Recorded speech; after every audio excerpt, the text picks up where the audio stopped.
terhormat kepada dosen penguji uji kinerja PPG BIS 2 Daljab tahun 2023. Perkenalkan, nama saya Nurlaila SPDI, Miss Nurul Kolbi Ragajaya Bogor, sekaligus mahasiswa UIN Salatiga, Jawa Tengah. Pada hari ini saya akan melaksanakan praktek pembelajaran di kelas 6 tentang materi makanan haram, sekaligus tugas uji kinerja. Wassalamualaikum warahmatullahi wabarakatuh.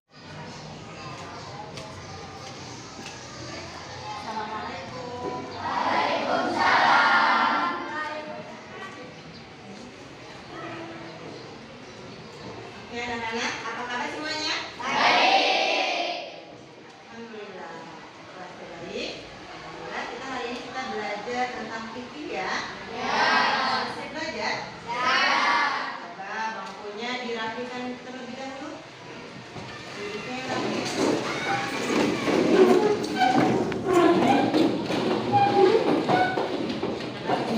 Hari ini ada yang tidak masuk? Ada.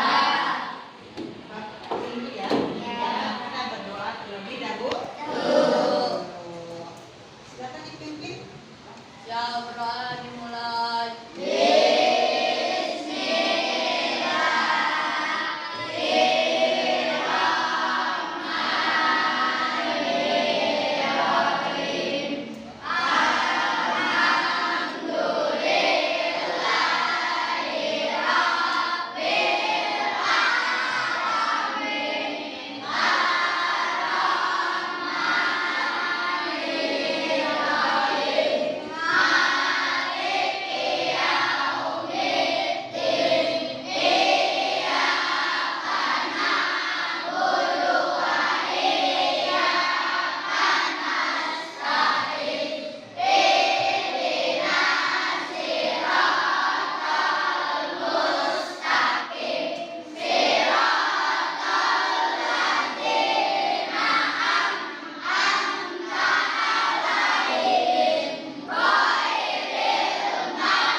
Pembelajaran hari ini yaitu yang pertama, peserta didik diharapkan dapat memahami pengertian makanan haram, terus menganalisis, mengidentifikasikan makanan halal dan makanan haram.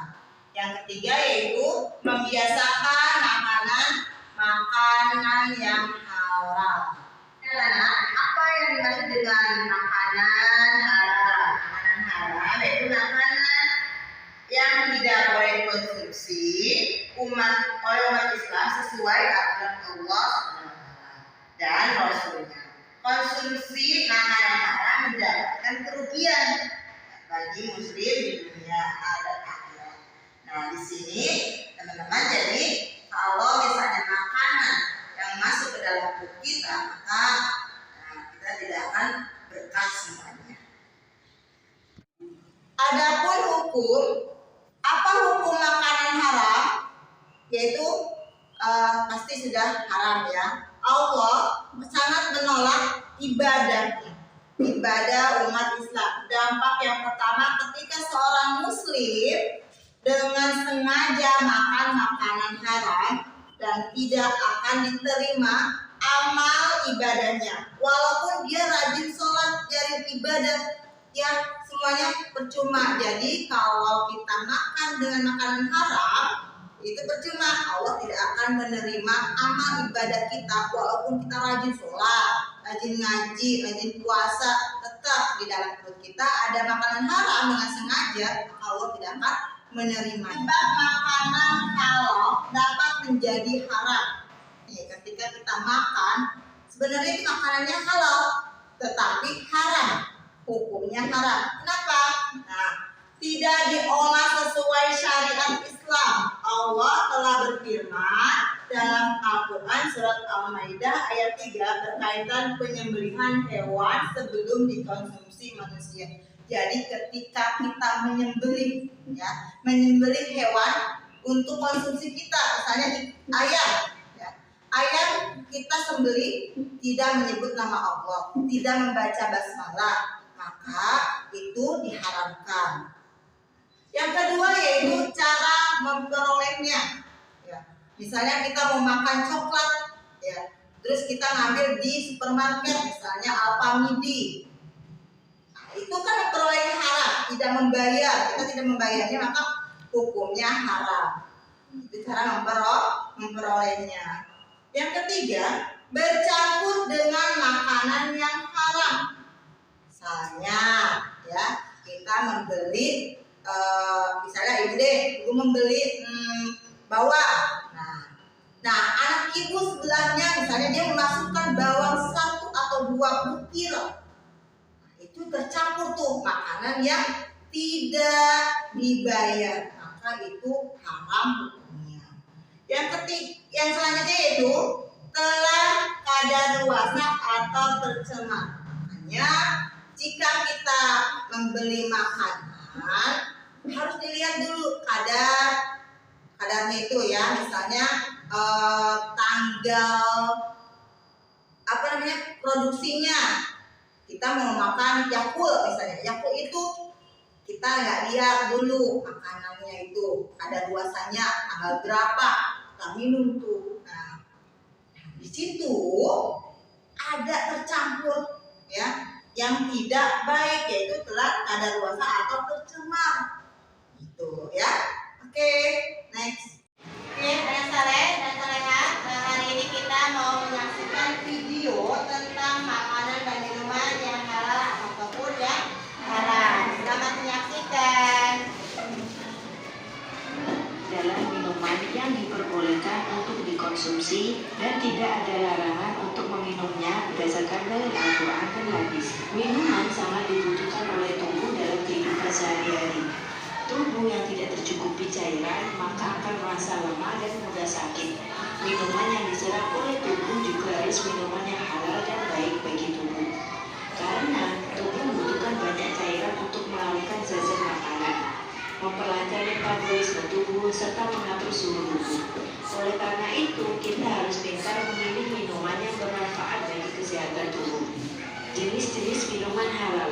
Yang pertama, semua jenis air atau cairan yang tidak membahayakan bagi kehidupan manusia, membahayakan jasmani, akal, jiwa, dan Minuman yang tergolong jenis ini adalah sebagai berikut. Minuman yang berasal dari air alami seperti air sumur, air dari mata air sungai, air danau, air hujan, air kelapa, air yang berasal dari buah-buahan. Minuman yang airnya dicampur benda lain yang halal, misalnya susu, kopi, dan semacamnya. Minuman yang melalui proses kimia, contohnya minuman bersoda. Yang kedua, air atau cairan yang tidak memabukkan atau tidak mengandung hawa. Yang ketiga, air atau cairan itu bukan berupa benda najis atau terkena najis. Yang keempat, air atau cairan yang suci yang didapat dengan cara halal. Manfaat mengonsumsi minuman halal: mendapat ridha Allah Subhanahu wa Ta'ala, karena orang yang senantiasa menjauhi larangannya dan melakukan perintahnya akan selalu dicintai Allah. Menyehatkan badan, jasmani, dan rohani, membuat pikiran jernih sehingga bertambah kedekatan dengan Sang Pencipta. Memiliki akhlak yang baik karena jauh dari hal yang kotor dan najis, serta sebagai obat hati dalam Islam. Hati yang bersih melahirkan akhlak yang terpuji. Hikmah mengonsumsi minuman halal: Allah akan mengabulkan doa yang kita panjatkan kepadanya, dijauhkan dari siksa api neraka, menumbuhkan perilaku yang baik dan terhindar dari perbuatan tercela, menjaga kesehatan jasmani dan rohani, dapat berpikir secara jernih dan terhindar dari pikiran kotor. Nah, kita sudah memahami minuman halal. Sekarang kita akan memahami apa itu minuman haram. Mari kita simak materi selanjutnya. Pengertian minuman haram. Minuman haram adalah minuman yang dilarang oleh syariat Islam untuk dikonsumsi. Larangan tersebut telah disebutkan di dalam Al-Quran maupun hadis.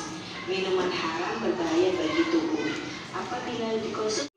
Makanan haram adalah makanan yang dilarang untuk dikonsumsi dalam Al-Quran dan hadis. Sebagai contoh, Allah menjelaskan dalam Al-Quran surat Al-Maidah ayat 3 bahwa kita sebagai seorang muslim itu dilarang, haram untuk mengkonsumsi bangkai, darah, daging babi, daging hewan yang disembelih tanpa menyebut nama Allah, daging hewan yang tercekik, terpukul, yang jatuh, yang ditanduk, yang diterkam binatang buas, juga yang disembelih untuk berhala. Secara garis besar, makanan haram itu dibagi dua kategori, yaitu haram aini dan haram sababi. Haram aini itu apa ya? Haram aini itu haram karena zatnya. Jadi makanan tersebut memang sudah dinyatakan haram zat penyusunnya oleh Al-Quran dan hadis dan tidak boleh dikonsumsi. Atau lebih gampangnya ini, haram aini itu haram yang sudah ditetapkan dalam Al-Quran dan hadis. Contohnya, ya seperti tadi, daging babi, bangkai, dan ada pun contoh lainnya. Contoh lain dari haram aini itu yang berupa hewani, seperti anjing, ulat, buaya, babi, dan lain-lain. Ada juga yang berupa tumbuhan nabati, seperti ganja, kecubung, serta daun yang beracun, atau yang berasal dari kulit bumi. Apabila dimakan itu akan membahayakan hidup kita, seperti timah, aspal, logam. Kalau benar ada yang aspal. Oke, fix dari lanjut, ada haram sababi. Haram sababi itu haram karena ada sebabnya. Jadi intinya sabab itu sebab. Misalnya, makanan yang tadinya halal bisa berubah menjadi haram karena dimasak memakai minyak babi misalnya. Atau makanan itu menjadi halal karena diperoleh dari hasil mencuri, menipu, korupsi, judi, atau hasil menjual minuman keras, hasil riba, dan lain-lain. Dari sini kita bisa menyimpulkan jenis-jenis makanan apa saja yang diharamkan oleh Allah. Yang pertama, bangkai binatang, kecuali ikan dan belalang. Yang kedua, darah. Yang ketiga, makanan yang menjijikkan, seperti kecoa, lalat, tikus, kecoa. Yang keempat, daging babi bebas. Yang kelima, binatang yang disembelih tidak atas nama Allah. membahayakan seperti racun. Ada yang suka racun? Apa? Kemudian makanan basi. Kemudian hewan buas yang bertaring itu juga tidak boleh, haram. Seperti anjing, harimau, kucing. Ini dijelaskan dalam hadis riwayat Muslim. Semua hewan buas yang bertaring maka memakannya adalah haram. Kemudian selanjutnya ada juga semua burung yang memiliki cakar yang digunakan untuk memburu dan memakan mangsanya, seperti elang dan kelelawar. Kalau ayam gimana kalau ada cakarnya? Bukan cakar itu mah, ceker. Lagian ayam itu kan bukan burung. Oke, lanjut. Memakan makanan haram akan berakibat sangat fatal. Pertama, menutup pintu-pintu kebaikan.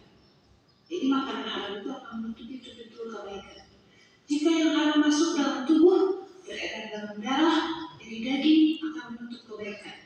Contohnya, jika yang haram menutup pendengaran, azan berkumandang pun gak kedengar, gak tembus ke dalam hatinya.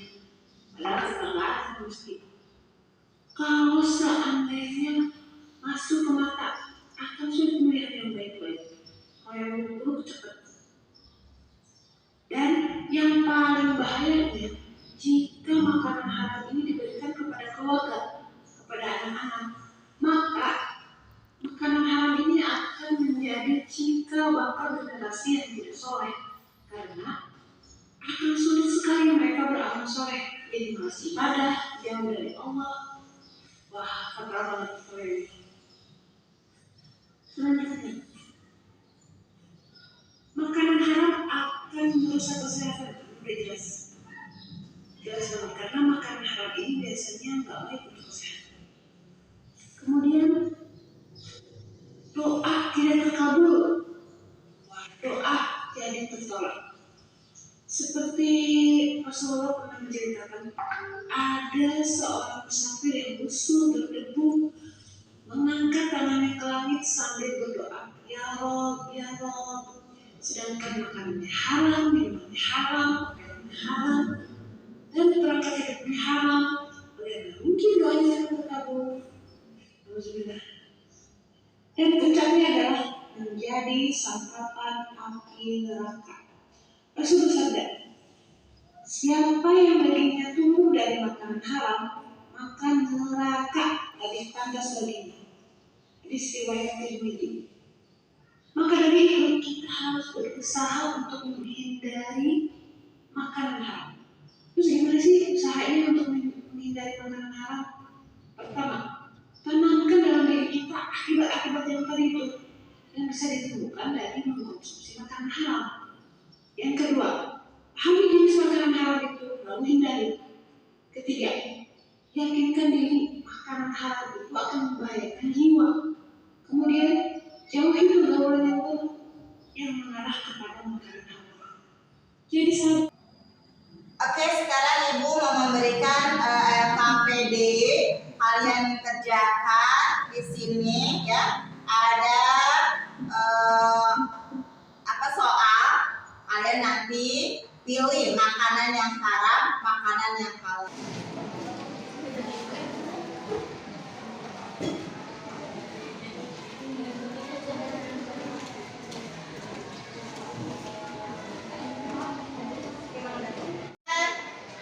Babi, ya.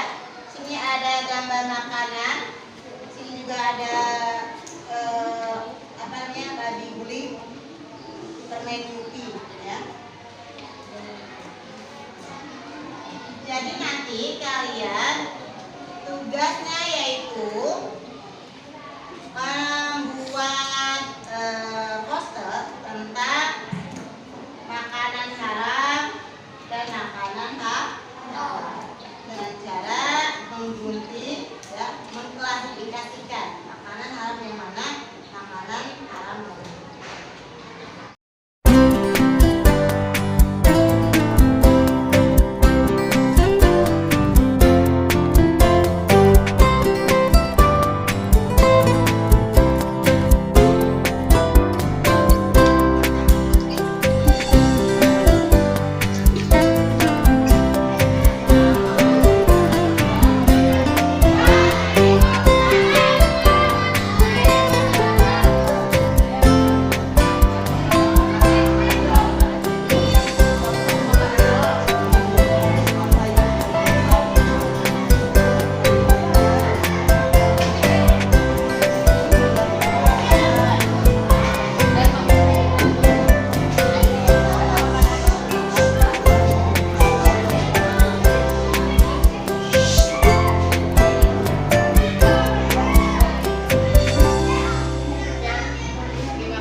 tidak sembarangan karena ada syariat Islam yang harus kita patuhi, ya, yang harus kita laksanakan seperti hadis ataupun firman Allah, ya, yang harus kita laksanakan. Jadi tidak boleh sembarangan untuk makan dan minuman yang kita konsumsi. Oke, hari ini alhamdulillah kita belajar sudah selesai. Bagaimana hari ini pelajarannya? Baik. Menyenangkan tidak? Alhamdulillah. Kita ucapkan hamdalah sama-sama. Alhamdulillah. Kita belajar sudah selesai. Mari kita baca doa. Silakan dipimpin doanya.